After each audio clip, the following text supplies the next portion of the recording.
Hola, ¿qué tal? Muy buenas tardes, muchas gracias por la invitación y estamos disponibles para poder conversar de lo que ustedes estimen conveniente.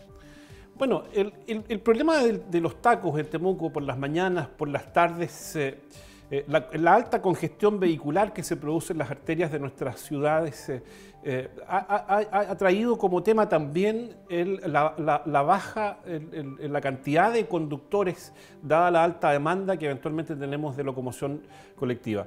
Los dueños de microbuses tenemos un problema con los conductores porque no quieren trabajar, algunos se han ido para el norte, señalaban algunos. ¿Cuál es la situación entonces hoy día de los conductores en Temuco, Marcelo?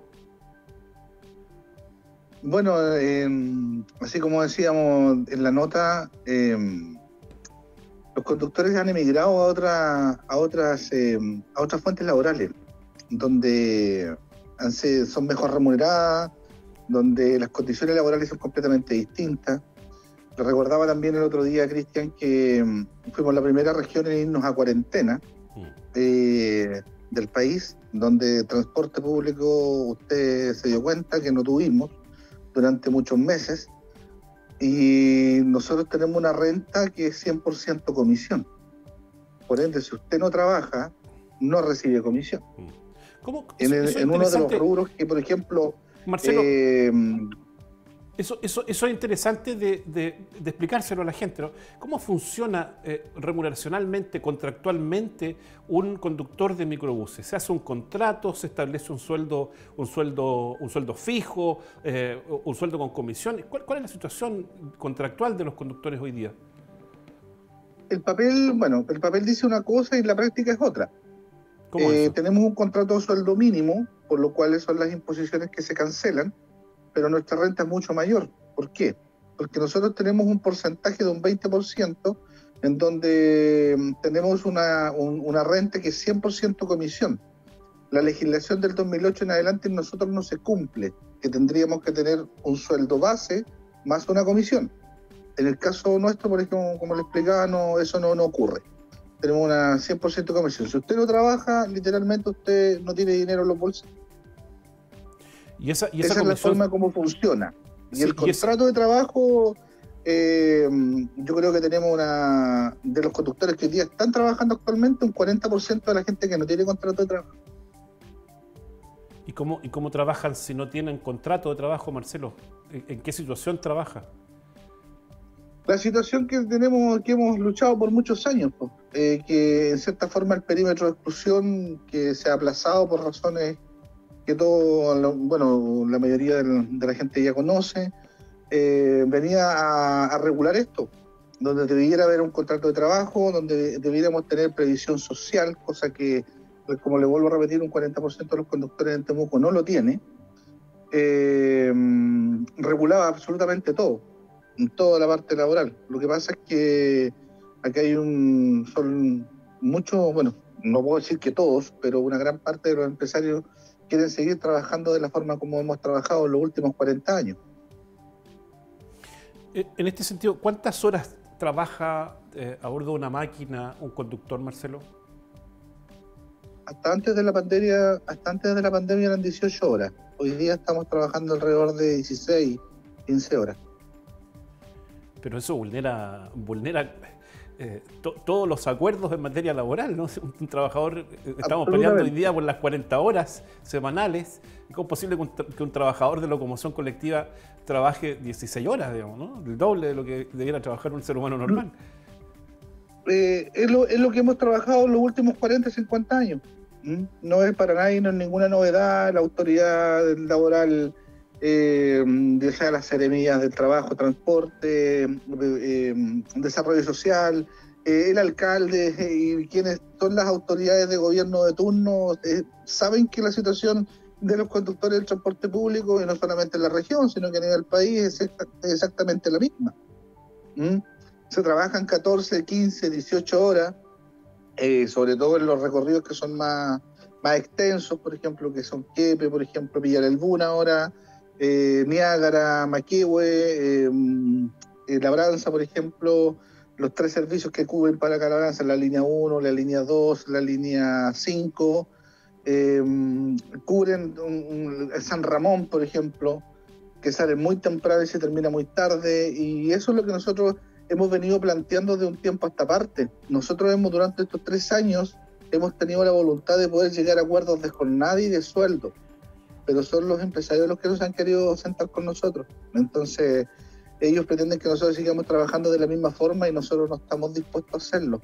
Hoy día mismo, sin ir más lejos, hay una línea en Temuco, por ejemplo, que castiga con una multa de 15.000 pesos porque ese colega, por ejemplo, se niega a salir después de las 7:30, 8 de la noche a hacer un turno. Cuando ya ese colega, por ejemplo, ya salió a las 6 de la mañana y su jornada la tiene más que cumplir a las 3 de la tarde. Entonces, hay cosas que nuestra labor o nuestro oficio es bastante precario en cuanto a las condiciones laborales. Marcelo, nos hacían la denuncia, además de que, a propósito de lo que usted plantea, ¿no?, esta multa que se les cobra, que además hay multa en algunas líneas por minutos de retraso. ¿Es efectivo aquello? Sí, es un sistema que se ocupa desde, como le vuelvo a repetir, hace muchos años, donde a usted le dan un horario en la pauta de ruta y en ese horario, por ejemplo, si sale usted a las 5 de la mañana o a las 5:45, que sale una primera máquina, por ejemplo, le dan una cantidad de minutos para llegar a tal punto. Y usted, si llega tarde, se le cobra una multa de atraso, porque voy ocupando la frecuencia de mi colega de atrás. Por esa razón, eso no es una multa, sino que es un pago por no ocupar la frecuencia de mi colega de atrás. O sea, ¿cuál es el propósito? Que usted mantenga la frecuencia durante toda la vuelta. Eso es el propósito del cobro de minutos. ¿Y esa multa se le descuenta al conductor, se le descuenta al chofer, la paga de su bolsillo, en definitiva, no? No, eso es una comisión que pagamos nosotros y el resto sale del bruto de lo que hace la máquina. O sea, nosotros pagamos el 20% de lo que significa la multa, digamos así. Por ejemplo, si un minuto vale 1.000 pesos, nosotros pagamos 200 y los 800 lo paga la máquina. Marcelo, otra cosa que se ha denunciado también por parte de los conductores de microbuses de la capital regional es que los bonos que entregó el Estado y que ha entregado el Estado, no solo en pandemia, sino antes y después, llegan solo a los dueños de taxibuses y no a los conductores. ¿Es efectivo aquello? Sí, eso es efectivo.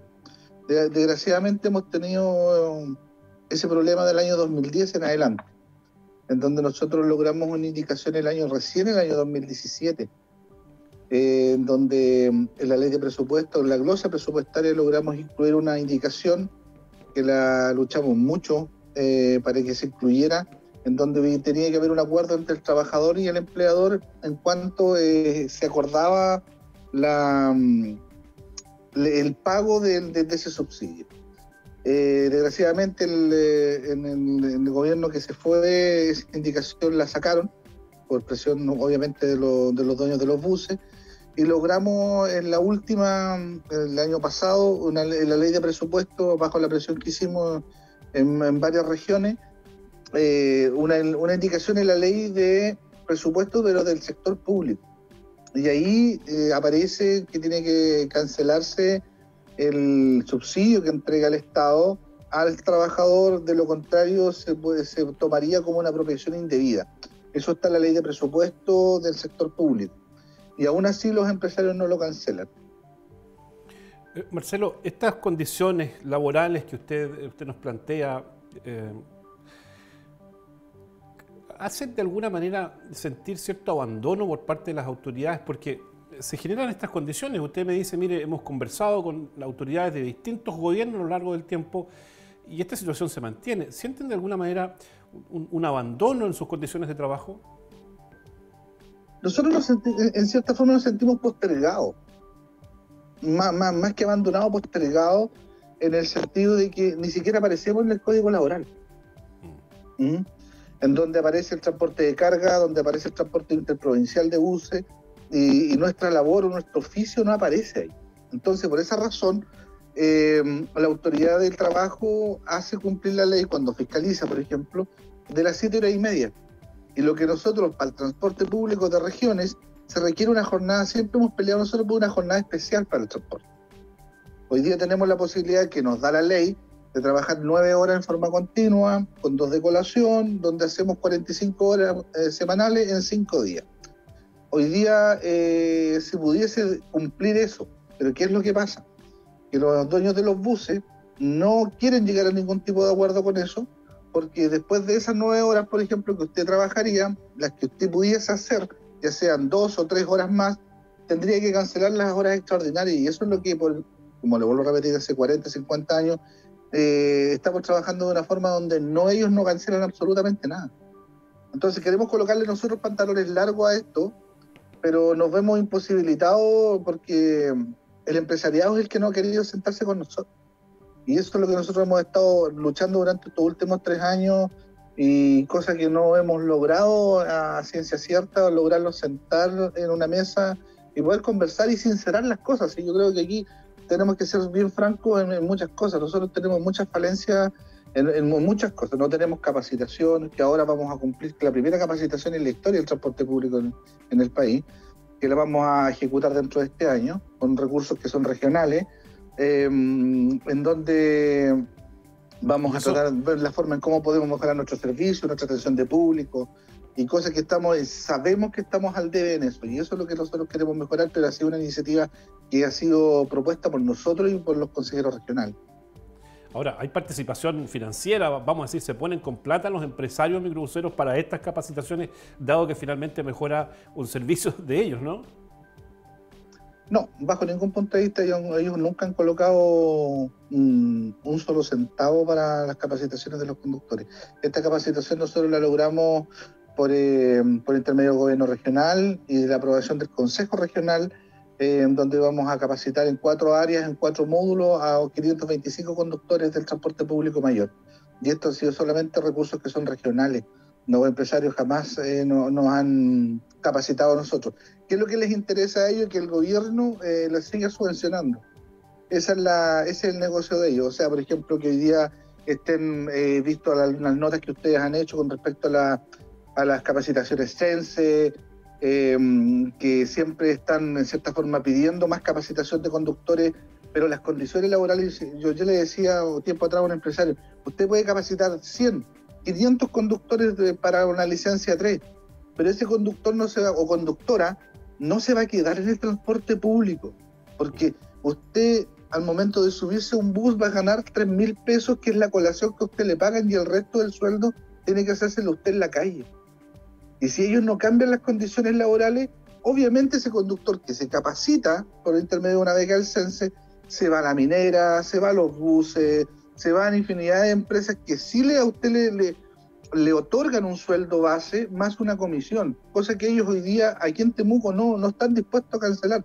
A lo mejor en algunas líneas sí, pero existe tanta la presión con otros socios de otras líneas, que les dicen que cómo van a poder firmar un acuerdo con los conductores, que nos van a complicar al resto de las líneas. Entonces es un tema que es para largo, es un tema que es complejo para todo el mundo, y que mucha gente desconoce la realidad del transporte público. Pero eso aún así, y perdóname que me salga un poquito del tema, pero no justifica el trato que tienen algunos de mis colegas con el usuario, ya sea del adulto mayor, por ejemplo, con el tema de los estudiantes. No lo justifica. No, por supuesto que no, pero se entiende también, Marcelo, que una persona que está sometida a un nivel de presión tal que se le cobra multa porque se atrasó en la llegada a un punto determinado, que tiene un montón de sanciones, que además trabaja 16 horas al día, uno pudiera entender también el estado mental en el que se encuentra una persona trabajando 16 horas al día todos los días, ¿no? Para poder llevar el pan a su casa. Marcelo, los rubros en general han sufrido modificaciones. Cuando uno ve, por ejemplo, usted mismo lo mencionaba, el rubro de los conductores de camiones, tienen una regulación, en otros ámbitos también hay regulaciones. ¿A qué atribuye usted que el rubro de los conductores de locomoción colectiva todavía no tenga una regulación a la altura de la demanda, por un lado, de tener un servicio de calidad, pero también, por otro lado, a la altura de un trabajo digno por parte de los conductores? A la falta de voluntad política de las autoridades de turno. Yo no veo otra cosa. O sea, aquí hay una falta de voluntad política para poder solucionar un tema que para nosotros ha sido por años precario, en donde las políticas están abocadas a otro tipo de rubro. Simplemente es eso. Mientras no exista la voluntad política de ponerle el cascabel al gato, y decir, ya señores, ustedes trabajan tanta cantidad de horas, pudiese que tenemos que tener alguna jornada. Hay jornadas especiales, por ejemplo, para los conserjes, para los nocheros, para las mineras. Hay infinidad de jornadas especiales para ellos, por ejemplo, pero para nosotros no hay. Porque la legislación hoy día que existe no existimos, o sea, somos, en cierta forma, somos invisibilizados por la autoridad de turno. Y eso, como le digo, falta de voluntad política de poner en el tapete y sentarse con los gremios, tanto de trabajadores, de empresarios, y ver de qué forma podemos ir solucionando sobre todo el tema de la jornada. Y eso para nosotros es imprescindible, muy imprescindible. Sin duda. Ahora, hay un tema que es bastante poco común, pero en las regiones, en las 12 o 14 regiones que hay en el país, no sé, ya no recuerdo cuántas regiones son, pero todo el mundo trabaja de esa forma. Sin decirle más que, por ejemplo, que en algunas regiones trabajan a cuota, y eso le hace aún más precario todavía. Pero, si nosotros no estamos en el Código Laboral, el transporte colectivo menor tampoco, o sea, no hay regulación en ningún tipo de transporte, y el transporte público, entre comillas, que no es público.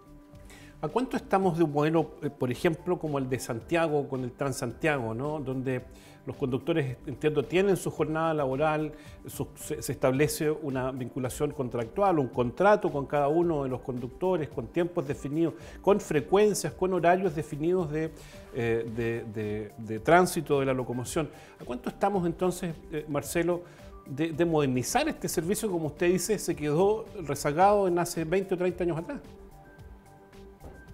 Estábamos nosotros a las puertas de poder firmar, que los empresarios firmaran contratos de perímetro de exclusión, y a nosotros todo eso se regulaba en cierta forma. Yo creo que mientras Temuco no entre en un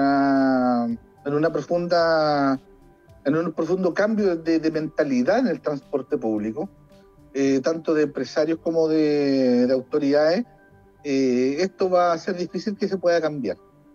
Nosotros esperamos que en los próximos meses pudiese entregarse alguna propuesta más clara con respecto al tema de cuándo vamos a tener perímetro de exclusión, o lisa y llanamente licitar Temuco. Yo creo que son dos cosas que debieran suceder dentro de los próximos meses. O lisa y llanamente, como yo veo desde mi punto de vista, en el futuro yo creo que el transporte público debiera ser estatal. Para evitar todo tipo de inconvenientes con los privados, sobre todo. Hoy día el 212 no regula absolutamente nada, ni tampoco tiene exigencias para el transporte público mayor y menor tampoco. Bueno, la conversación con Marcelo Aurolo, presidente de la Federación de Conductores, de Choferes de la Locomoción Mayor en nuestra ciudad de Temuco. En rigor, Marcelo, primero, ¿cuántos son los conductores de locomoción colectiva en Temuco? Bueno, hago la diferencia siempre. Éramos alrededor de 1.200 antes de la pandemia. Hoy día somos alrededor de 600, 700 conductores que deberíamos estar hoy día operativos. Ese más o menos el número. Llama la atención Marcelo, llama la atención que el discurso que han sostenido los empresarios, ¿no? De que no hay conductores, que no quieren trabajar, que los bonos del gobierno.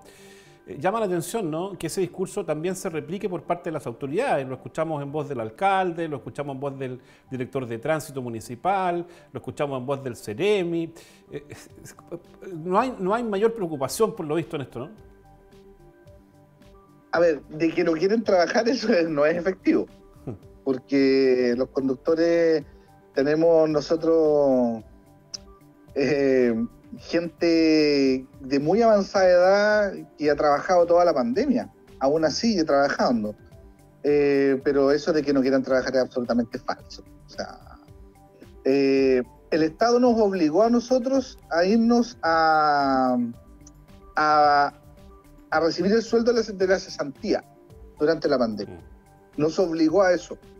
De recurrir a nuestros propios recursos para poder pagarnos nuestro sueldo.